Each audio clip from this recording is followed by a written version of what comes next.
चलिए तो आज की क्लास को शुरुआत करते हैं। और आज की क्लास में आज के वीडियो के माध्यम से हम लोग समझने वाले हैं कि चतुर्भुज की कितनी कंसेप्ट बन सकती है। मेंसुरेशन के अंदर जितनी भी कंसेप्ट चतुर्भुज के अंदर बनाई जा सकती है या जितने सवाल अब तक पूछे जा चुके हैं चतुर्भुज के अंदर में, वो सारे कंसेप्ट और सारे सवाल का डिस्कशन हम लोग आज के वीडियो के माध्यम से करेंगे। तो एक तरीके से कहते हैं तो चतुर्भुज का पूरा पोस्टमार्टम करने वाले हैं। तो आप आराम से इत्मीनान से पेन पेपर ले करके बैठिए, क्योंकि जब पोस्टमार्टम हो रही है तो आपके पास औजार रहनी चाहिए। ठीक है भाई, समझिए कि चतुर्भुज कहते किसको है। सबसे पहले तो बात है कि चतुर्भुज क्या है। तो चार भुजाओं से घिरी हुई आकृति को हम लोग चतुर्भुज कहते हैं। यानी ऐसी कोई आकृति जिसकी चार भुजाएं हो, भुजा ए, भुजा बी, भुजा सी, भुजा डी। ये ए है, ये बी है और ये सी है और ये डी है। तो ऐसा आकृति जिसकी चार भुजाएं होती है वह हमारा कहलाता है चतुर्भुज, जो हम लोग बचपन से पढ़ते आ रहे हैं। लेकिन बात करते हैं कि चतुर्भुज के अंदर में कितनी कंसेप्ट बनाई जा सकती है, चतुर्भुज के सवाल कैसे कैसे देखने को मिलते हैं, एग्जाम में कौन कौन कंसेप्ट पे सवाल आते हैं, वो सारे के सारे हम लोग इसके अंदर जा जाके हर एक पार्ट को खोलेंगे, नट बोल्ट अलग अलग करेंगे बाबू। ठीक है, देखो सबसे पहले समझो कि टोटल कितने टाइप होते हैं चतुर्भुज को। तो आप बेसिकली बांट सकते हैं कि चतुर्भुज के 6 टाइप होते हैं। जनरली हमें पढ़ना 5 ही टाइप है, लेकिन आप बेसिकली देखिएगा तो चतुर्भुज का 6 टाइप होता है। ट्रापेजियम, जिसको हिंदी में हम लोग कहते हैं समलंब चतुर्भुज, हिंदी हम लिखते चलते हैं समलंब चतुर्भुज भाई। ठीक है, पैरेललोग्राम, इसको बोलते हैं हम लोग समानांतर चतुर्भुज, समांतर चतुर्भुज बाबू। और एक हो गया रेक्टेंगल, जिसको हम लोग आयत बोलते हैं।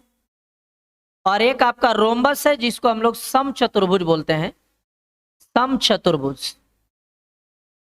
और एक स्क्वायर हो गया जो कि वर्ग कहलाता है। और एक आपका काइट हो गया, पतंग आकार का आपका रहता है भाई चतुर्भुज। ठीक है, तो टोटल 6 चतुर्भुज हमें मेंसुरेशन के अंदर पढ़नी है।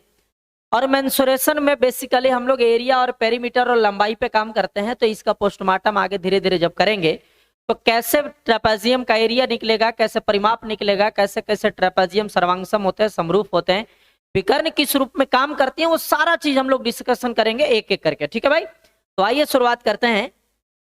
पहला चतुर्भुज का पोस्टमार्टम करिए। आइए बाबू, सबसे पहले समझिए कि ट्रेपेजियम है क्या, समलंब चतुर्भुज है क्या। तो कहा जाता है कि यह एक ऐसा चतुर्भुज है जिसकी 2 भुजाएं समानांतर होती है और अन्य 2 भुजाएं असमानांतर होती है। जैसे ABCD एक चतुर्भुज है, 4 भुजाओं से घिरी हुई आकृति है, जिसमें DC लाइन और AB लाइन, ये दोनों लाइन समानांतर है। यदि ये लाइन और ये लाइन पैरेलल है, लेकिन ये लाइन और ये लाइन पैरेलल नहीं है, तो 2 भुजाएं समानांतर हो और 2 भुजाएं असमानांतर रहती है, तो ये हमारा कहलाता है बाबू ट्रेपेजियम, समलंब चतुर्भुज। देख लीजिए फिगर ध्यान से। DC लाइन AB के पैरेलल हो सकता है, यानी लिख सकते हैं कि DC पैरेलल AB, लेकिन DA पैरेलल नहीं होगा किसका भाई, CB का, CB का पैरेलल नहीं होगा। तो ये कहलाता है ट्रेपेजियम समलंब चतुर्भुज। तो ABCD एक समलंब चतुर्भुज है जिसमें AB और CD भुजा क्या है, आपस में समानांतर है। ये वाला लाइन और ये वाला लाइन भाई पैरेलल है। ये हो गया समलंब चतुर्भुज का डिफिनेशन। कोई कहता है कि समलंब चतुर्भुज किसको कहते हैं, तो आप बहुत आसानी से बता दीजिएगा कि ऐसा चतुर्भुज जिसकी 2 भुजाएं समानांतर होती है और 2 भुजाएं समानांतर नहीं होती है, वो कहलाती है हमारा समलंब चतुर्भुज। अब समलंब चतुर्भुज का यदि प्रॉपर्टीज की बात करते हैं, जो मुख्य हमारा काम करेगा एग्जाम में सवाल को सॉल्व करते समय, तो समझिएगा कि ABCD एक समलंब चतुर्भुज है जिसमें DC लाइन और AB लाइन पैरेलल है। तो कहा जाता है कि सम्मुख भुजाओं केवल एक युग्म समानांतर होता है, यानी 2 युग्म बन रहे हैं, एक DCAB और एक बन रहा है DACB। तो उसमें एक युग्म जो होगा वो पैरेलल होगा और एक युग्म पैरेलल नहीं होंगे। दूसरा स्टेटमेंट समझिएगा, गैर समानांतर भुजाओं को हम लोग पैर कहते हैं। बाबू ये दोनों जो आप देख रहे हैं लाइन, जो पैरेलल नहीं है, इन दोनों साइड को हम लोग पैर कहते हैं, लेग कहते हैं या फिर टांगे कहते हैं। हिंदी के रूप में यदि ठेठ भाषा में बोलते हैं तो टांगी, है ना। और तुमको टांगी ज्यादा समझ में आ रहा होगा। सुनो, विकर्ण एक दूसरे को काटते हैं। यहां पर समझने की जरूरत है, थोड़ा सा अच्छे ढंग से समझिएगा कि भाई यदि समलंब चतुर्भुज में विकर्ण खींचते हैं ना, जैसे ये डी बी और सी ए दोनों विकर्ण खींचते हैं, मान के चलो कि एक दूसरे को ई बिंदु पर मिले, ठीक। दोनों विकर्ण एक दूसरे को ई बिंदु पर काटता है, तब विकर्ण एक दूसरे को समान अनुपात में काटता है। मतलब डीई बटा ई बी बराबर होगा ए बटा ई सी। रिलेशन होगा डीई बटा ई बी बराबर डीई बटा ई बी बराबर ई सी बटा ई ए बाबू। यानी कहा जाता है कि समलंब चतुर्भुज के विकर्ण एक दूसरे को समान अनुपात में बांटता है। जब आप ज्योमेट्री की तरफ बढ़ रहे होंगे तो वहां पर जस्टिफाई कर रहे हम लोग कि यदि इसका और इसका अनुपात और इसका अनुपात समान है, इसका मतलब ये वाला ट्रेंगल और ये वाला ट्रेंगल एक दूसरे का समरूप होता है, जो हम लोग को ज्योमेट्री में पढ़नी है। और ये वाला ट्रेंगल और ये वाला ट्रेंगल एक दूसरे का समरूप होता है, और ये कहलाता है समलंब चतुर्भुज की ऊंचाई। ये वाला हाइट कहलाता है बाबू। यदि बात करते हैं तो समलंब चतुर्भुज में मध्य खंड की लंबाई के बराबर होता है समानांतर के योग का आधा। अब इसको हम समझाते हैं, बढ़िया से समझने का प्रयास करिएगा। जैसे हमारा समलंब चतुर्भुज है, तो समलंब चतुर्भुज में एक असमानांतर भुजा आपका है एडी और एक असमानांतर भुजा है आपका सी बी बाबू। यदि सपोज करिए कि डी ए का मिड पॉइंट पी बन रहा है, मिड पॉइंट का मतलब इसके बराबर ये वाला, और सी बी का मिड पॉइंट आपका क्यू है, मिड पॉइंट का मतलब इसके बराबर ये हो गया। तो असमानांतर भुजा के मध्य बिंदु को मिलाने वाली रेखा की लंबाई समानांतर भुजा के योगफल के आधा होता है। मतलब पी क्यू बराबर होगा ए प्लस बी बाई टू बाब, ए प्लस बी बाई टू, यानी समानांतर भुजा के योगफल के आधा। स्टेटमेंट हमारे साथ बोलिएगा कि समलंब चतुर्भुज में असमानांतर भुजा के मध्य बिंदु को मिलाने वाली रेखा की लंबाई समानांतर भुजा के योगफल के आधा होता है। तो इस पी क्यू का लंबाई ए प्लस बी बाई टू होगा, समानांतर भुजाओं के योगफल के आधा होगा। यह ट्रेपेजियम का हमारा खास गुण है। यदि बात करते हैं ट्रेपेजियम के एरिया का, तो एरिया होता है half into A plus B into H, मतलब sum of parallel side into height बाबू। यानी हाफ इंटू समानांतर भुजाओं का योग और गुना ऊंचाई, हाफ इंटू समानांतर भुजाओं का योग गुने ऊंचाई। यह हो गया ट्रेपेजियम का क्या भाई, एरिया का बात। यदि इसकी परिमाप की बात करते हैं तो चारों भुजाओं जोड़ लीजिएगा तो परिमाप कहला जाएगा। क्लियर है, यहां तक कोई दिक्कत तो नहीं है। ट्रेपेजियम के अंदर इतनी कंसेप्ट बनाई जा सकती है। एरिया के रूप में ज्यादा पूछता है, हाइट के रूप में ज्यादा निकालना होता है। आगे काम करेंगे सवाल के रूप में। यदि बात करते हैं बाबू पैरेललोग्राम का, समानांतर चतुर्भुज का, तो समांतर चतुर्भुज किसको कहते हैं? तो ऐसा चतुर्भुज जिसकी आमने सामने की भुजाएं समानांतर हो और बराबर हो। ये वाला साइड और ये वाला साइड पैरेलल हो और साथ में बराबर भी हो, और ये वाला साइड और ये वाला साइड पैरेलल हो और साथ में बराबर हो, वो कहलाता है समानांतर चतुर्भुज। समानांतर चतुर्भुज की यदि गुण की बात करते हैं तो आप ध्यान से पढ़िएगा कि यह एक चतुर्भुज है जिसकी दो जोड़ी समानांतर होता है। दो जोड़ी का मतलब ये वाला जोड़ा और ये वाला जोड़ा पैरेलल होगा। आगे कहता है कि विपरीत भुजाएं समानांतर और लंबाई में समान होता है। ये दोनों समानांतर भी होगा और लंबाई में समान होगा, जो अभी अभी हम लोग जस्टिफाई कर चुके हैं। आगे पढ़िए, सम्मुख कोण आपस में बराबर होता है। इसको ध्यान से पढ़िएगा। समानांतर चतुर्भुज के अपने सामने के कोण आपस में बराबर होंगे। कहने का मतलब कोण डी की लंबाई जितना होगा कोण बी का उतना ही लंबाई होगा, और कोण सी का जितना लंबाई होगा कोण ए का भी उतना ही लंबाई होगा। आमने सामने के कोण आपस में बराबर होते हैं। भुजा एडी बीसी के समानांतर है, ठीक है, वो तो जान रहे हैं। साथ ही दो विकर्ण एक दूसरे के मध्य बिंदु पर प्रतिच्छेद करते हैं। कहने का मतलब ये जो दो विकर्ण आप देख रहे हैं, एक देख रहे हैं आप AC और एक देख रहे हैं आप PD बाबू, ये दोनों विकर्ण एक दूसरे को समद्विभाजित करते हैं। एक दूसरे को समद्विभाजित का मतलब इसकी लंबाई के बराबर ये वाला लंबाई और इसकी लंबाई के बराबर ये वाला लंबाई। एक लाइन में और हम आपको समझाएं तो समानांतर चतुर्भुज के दोनों विकर्ण बराबर नहीं होते हैं, बराबर नहीं होते हैं। उसके बावजूद भी दोनों विकर्ण एक दूसरे को बाइसेक्ट करती है, समद्विभाजित करती है। यानी ये वाला पॉइंट इन दोनों को इक्वल पार्ट में बांटेगा और यही वाला पॉइंट इन दोनों को भी इक्वल पार्ट में बांटेगा। भाई क्लियर है? इसकी प्रॉपर्टीज की बात कर लेते हैं थोड़ा सा। तो सम्मुख भुजाएं समानांतर और समान होता है, आमने सामने के भुजा समानांतर भी होती है और इक्वल भी होती है। सम्मुख कोण भी आपस में बराबर होता है, अभी अभी समझ के आए कि दोनों आपस में आमने सामने का कोण बराबर होते हैं। लेकिन मोस्ट इंपोर्टेंट बात इसको पढ़िए कि दो क्रमागत कोणों का योग 180 डिग्री होता है। दो लगातार कोणों का योग 180 डिग्री, यानी आप कह सकते हैं कोण डी प्लस कोण सी बराबर 180। कोण डी प्लस कोण सी बराबर 180 डिग्री।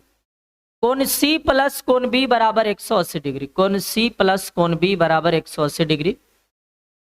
कोण बी प्लस कोण ए 180 डिग्री। कोण बी प्लस कोण ए बराबर 180 और कोण ए प्लस कोण डी बराबर 180। Angle A plus angle D बराबर 180 डिग्री। ठीक है भाई, यानी दो लगातार कोणों का योग 180 डिग्री होता है। यदि इनमें से कोई एक समकोण हो जाए तो अन्य सभी भी समकोण हो जाएगा। कहने का मतलब यदि इसके चार कोण में से कोई भी एक कोण 90 डिग्री बन गया तो बाकी तीनों कोण भी 90 डिग्री ही बनेगा।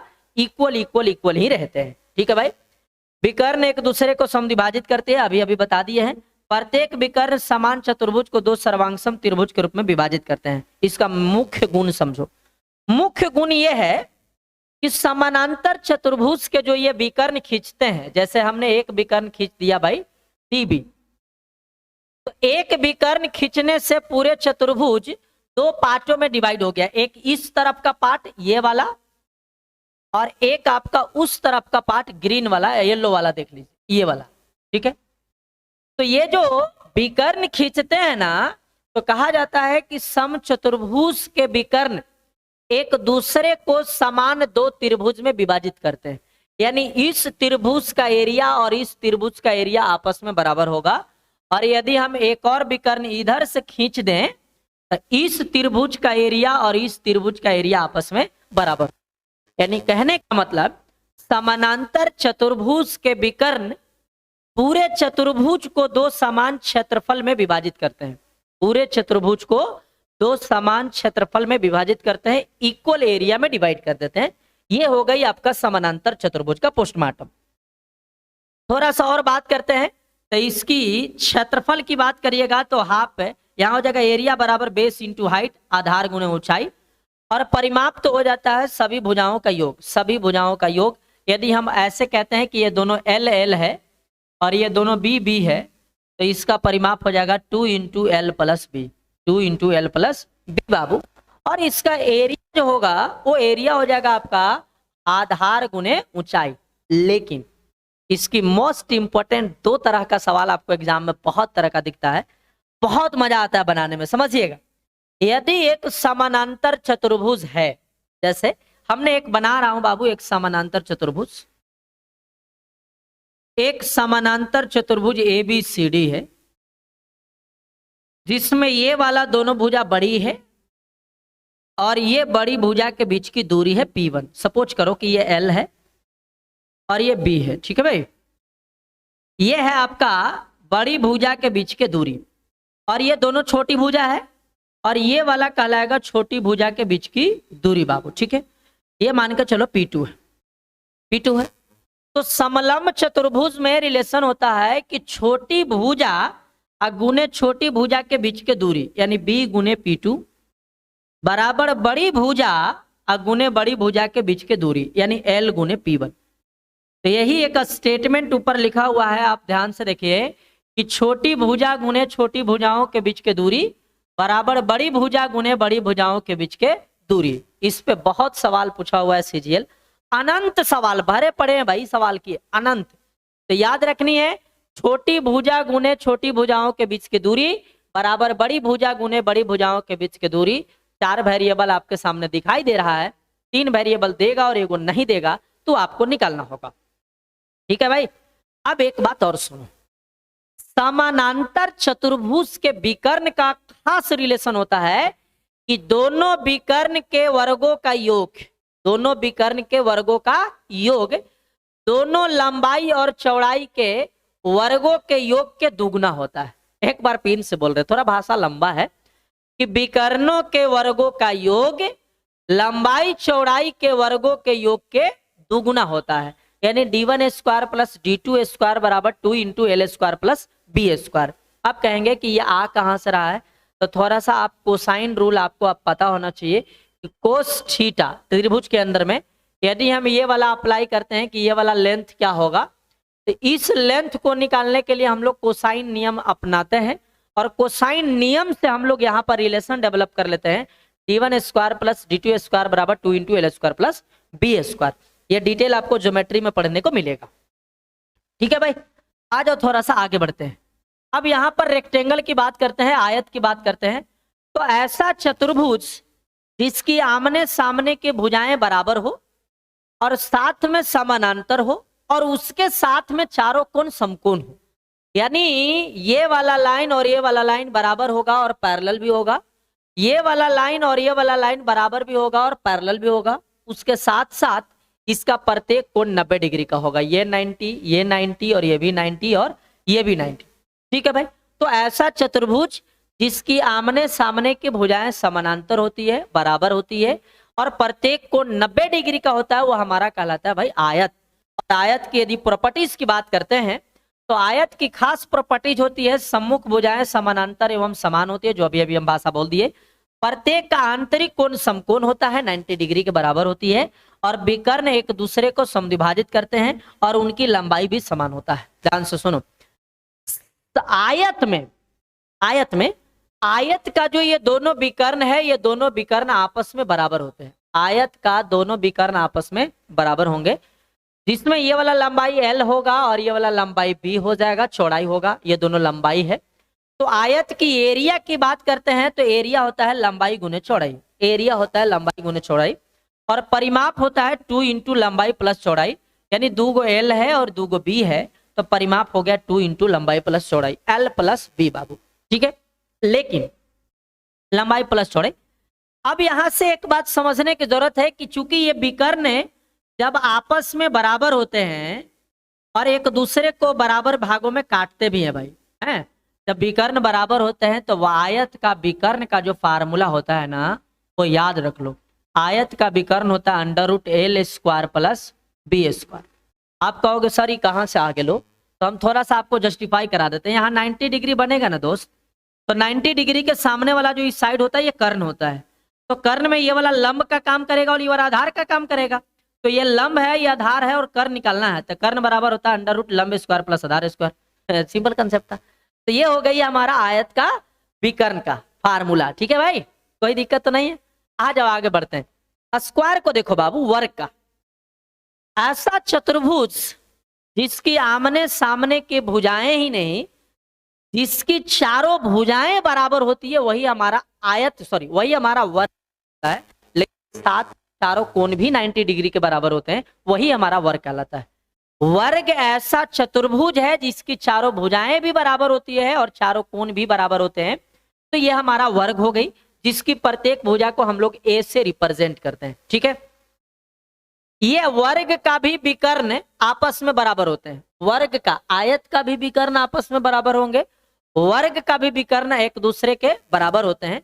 तो वर्ग के भी विकर्ण, ये वाला लंबाई और ये वाला लंबाई आपस में बराबर होगा। लेकिन एक खास गुण समझिएगा कि वर्ग के विकर्ण एक दूसरे को 90 डिग्री पर काटती है। ये भी 90 हो जाएगा, ये भी 90 हो जाएगा, ये भी 90 हो जाएगा और ये भी 90 हो जाएगा, इसीलिए पूरा 360 डिग्री के बराबर होता है। एक बार बोल लीजिए, वर्ग के विकर्ण एक दूसरे को 90 डिग्री पे काटते हैं, वर्ग के चारों भुजाएं बराबर होती है। पढ़ लीजिए, पूरा स्टेटमेंट लिखा हुआ है।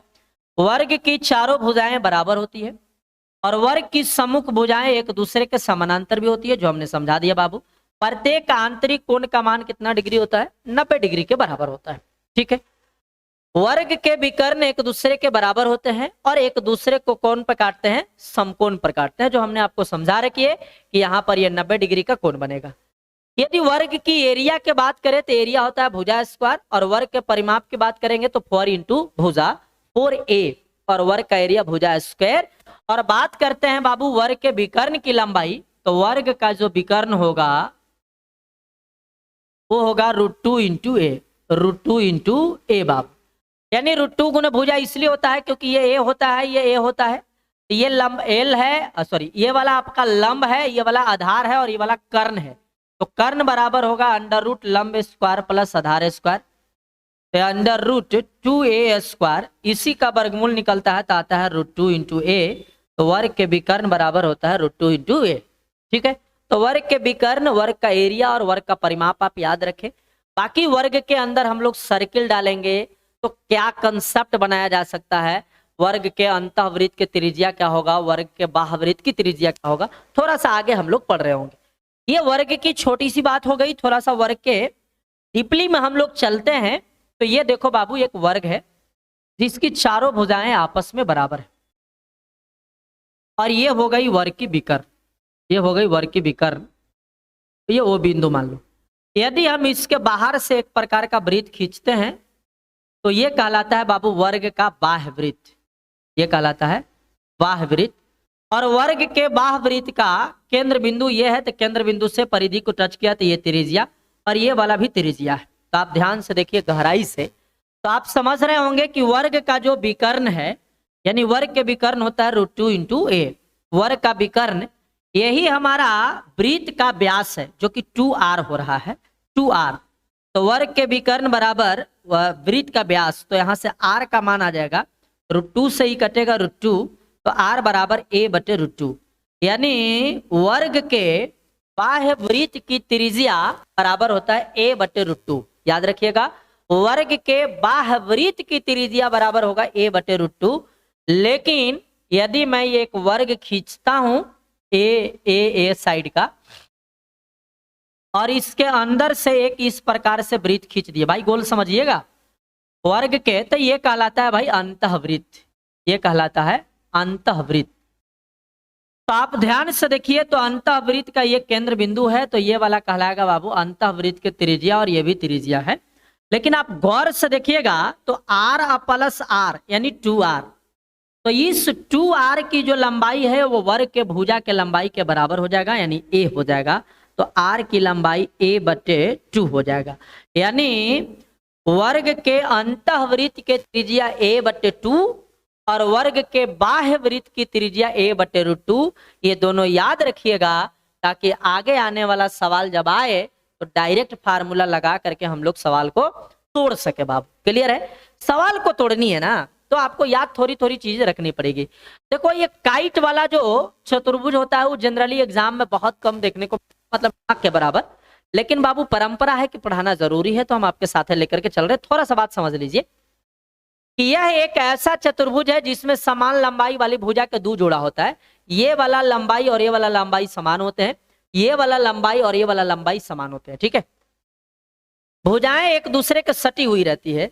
ये भुजा इस भुजा के सटी हुई देखिए यहाँ पर है, और ये भुजा इस भुजा के सटी हुई देखो बाबू यहाँ पर है। ठीक है, इसकी प्रॉपर्टीज की बात करते हैं तो इसकी बहुत ज्यादा इंपॉर्टेंट है नहीं, तो बहुत ज्यादा डीपली प्रॉपर्टीज जानी नहीं है, लेकिन कुछ बातें समझिए। पतंगाकार चतुर्भुज का एरिया होता है half into d1 into d2। d1 into d2 का मतलब होता है विकर्णों का गुणनफल, यानी हाफ इंटू विकर्णों के गुणनफल, और परिमाप होता है सभी भुजाओं का योग। चारों भुजा को जोड़ दीजिएगा तो परिमाप हो जाता है। हालांकि सच बात यह है कि सभी चतुर्भुज में चारों भुजा को जोड़ दीजिएगा तो परिमाप हो जाता है। ठीक है, लेकिन एक बात याद रखिएगा, इसका विकर्ण जो होता है वो आपस में बराबर नहीं होते भाई, विकर्ण आपस में बराबर नहीं होते हैं। दो विकर्ण समान लंबाई के नहीं होते हैं, विकर्ण एक दूसरे को समकोण पर काटते हैं।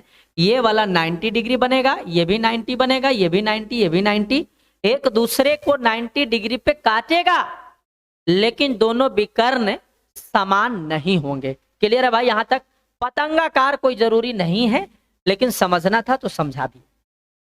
अब समझिए रोम्बस के बारे में समझिए। रोम्बस भाई समचतुर्भुज क्या कहता है, ध्यान से देखिएगा कि ऐसा चतुर्भुज जिसकी चारों भुजाएं बराबर हो लेकिन कोई भी कोण समकोण नहीं हो, 90 डिग्री नहीं हो। जैसे ABCD एक चतुर्भुज दिखाई दे रहा है जिसकी चारों भुजाएं A है, चारों भुजाओं की लंबाई आपस में बराबर है, लेकिन कोई भी कोण 90 डिग्री नहीं है, न तो बी है, न ए है, न डी है, न सी है, तो ये चतुर्भुज कहलाएगा बाबू समचतुर्भुज। ध्यान से समझिएगा, वर्ग में भी चारों भुजाएं बराबर होती है, लेकिन वर्ग में चारों कोण 90 डिग्री होते हैं।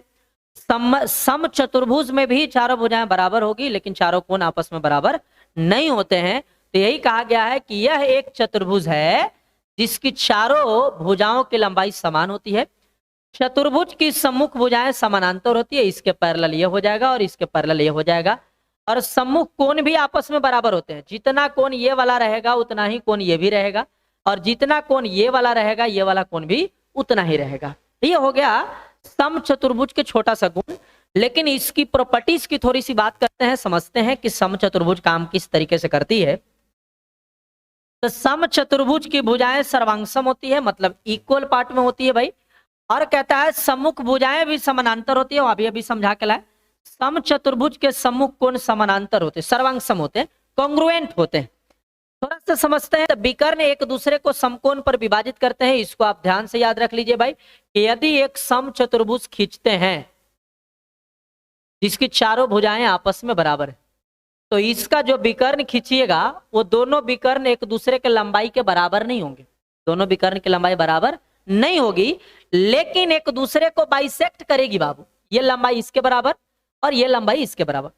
तो समचतुर्भुज के विकर्ण बराबर नहीं होते हैं, लेकिन फिर भी एक दूसरे को बाइसेक्ट करते हैं, समद्विभाजित करती है, ये बिंदु P मान लो। एक बात और समझिए, समचतुर्भुज के विकर्ण एक दूसरे को बाइसेक्ट करती है और साथ में 90 डिग्री पे बाइसेक्ट करती है, तो ये वाला एंगल 90 डिग्री बनेगा। ठीक है, तो ये वाला पूरा विकर्ण कहते हैं diagonal first, this called diagonal upon 2 and this called diagonal upon 2। ठीक है, यदि हम दूसरे विकर्ण को डायगोनल सेकंड कहते हैं तो ये वाला कहलाएगा डायगोनल सेकंड बाई 2 और ये भी होगा डायगोनल सेकंड बाई 2। ऐसी केस में ये 90 डिग्री बन रहा है, तो इस कर्ण की लंबाई हम लोग निकाल लेंगे। कर्ण बराबर अंडर रूट लंब स्क्वायर प्लस आधार स्क्वायर से, जरूरत पड़ेगी आगे हमको जब हम लोग आगे की तरफ बढ़ेंगे तब। ठीक है, दो आसन कोण का योग 180 डिग्री होता है, मतलब आमने सामने के कोणों का योग 180 डिग्री के बराबर होगा। ठीक है भाई, मोस्ट इंपोर्टेंट बात कि समचतुर्भुज की जो एरिया होगा वो क्षेत्रफल होगा half into D1 into D2, यानी काइट वाले चतुर्भुज का एरिया और समचतुर्भुज का एरिया, दोनों का एरिया एक ही होता है, half into D1 into D2, और विकर्णों के लंबाई का गुणनफल। तो वही चीज है ना। यदि इसकी परिमाप की बात करते हैं तो परिमाप तो 4a हो जाएगा, ए जोड़ दीजिएगा तो 4a हो जाएगा परिमाप। तो ये हो गई हमारी चतुर्भुज की, सॉरी समचतुर्भुज की पोस्टमार्टम बाबू। और चूंकि आज की थ्योरी इतना ही तक है, क्योंकि आज की सवाल हमारे पास अभी अवेलेबल नहीं है पीडीएफ के रूप में, तो हम आपको सवाल आज के वीडियो में नहीं करा सकते। नेक्स्ट वीडियो में हम आपको लाएंगे, चतुर्भुज की जितनी कंसेप्ट हो सकती थी हमने सारे दे दिया आपको। अब नेक्स्ट वीडियो में सारे सवाल जो एग्जाम में पूछे हुए हैं या फिर पूछने की संभावना है, या फिर कैसे कैसे सवाल एग्जाम में, कौन कौन एग्जाम में कितने लेवल तक सवाल ले जा सकता है, वो सारा का डिस्कशन हम लोग नेक्स्ट क्लास में करेंगे क्वेश्चन के साथ। तब तक अपना और अपना परिवार का ख्याल रखिए, खूब मेहनत करिए। हमारा आशीर्वाद, हमारा प्यार हमेशा आपका साथ रहेगा। धन्यवाद, थैंक यू।